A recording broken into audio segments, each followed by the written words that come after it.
Welcome back to Morning After 1046 here on this Tuesday morning. Thank you for joining us. And over the last couple of months, we've had a series of conversations we call A Seat at the Table with Bree Clark. And we've addressed those uncomfortable conversations we all need to have about race and racial inequality in America. The hope is to build a bridge and help our country heal. And these conversations, we hope, are happening all over the country.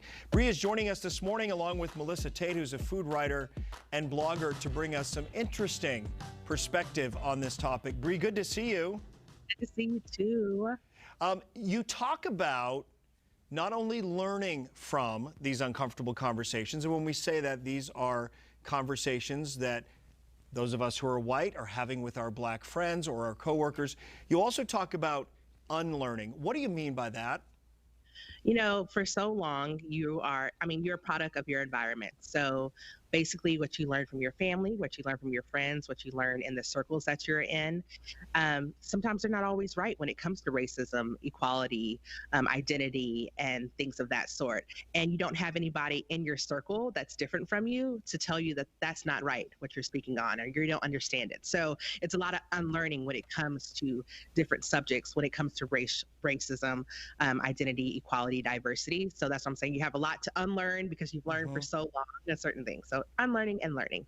And we start as children to learn things that are false or stereotypes that aren't embedded in truth and so forth. And I love that you brought Melissa Tate along because she is white and she has a black son. And that lends itself, I think, to a very interesting dynamic and situation. And Melissa, I want to bring you into this conversation to talk about that because you have a son who's black and you're a white mom. And so when these issues have come to a head most recently with protests and so forth, what were some of the questions he asked you? So my son is biracial. His dad was black, so he is my biological son. And so I think with him, we recently started to having the conversations of him identifying as black. Whereas all of his life, I had raised him just as my son. I never saw him as white or black. And more recently, we have talked about the conversations that he identifies as a black man and how this affects him as a black man.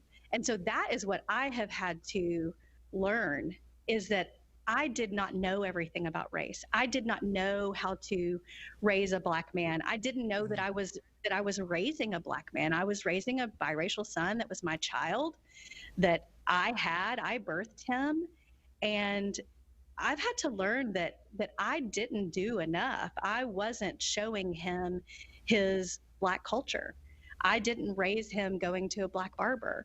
These are things that I didn't realize I hadn't done until we started having these conversations. But what do they say? Maya Angelou said it, when you know better, you do better. And so absolutely. Right? And so you're starting off sort of a new chapter with him. And it occurs to me as I'm talking to you, what's wrong with him being all of that? All of his white heritage, all of his black heritage and culture. There's absolutely nothing wrong with it. But I only gave him the white. I didn't give him the black. His dad passed away when he was young.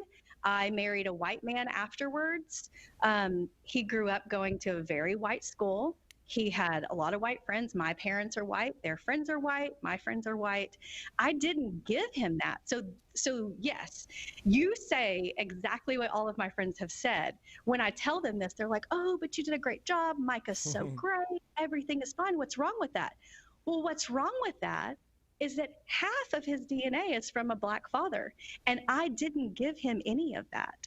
I didn't raise him to know black culture or black history. Yeah. Bree, when you hear that, I mean, that's progress, right? It's almost like...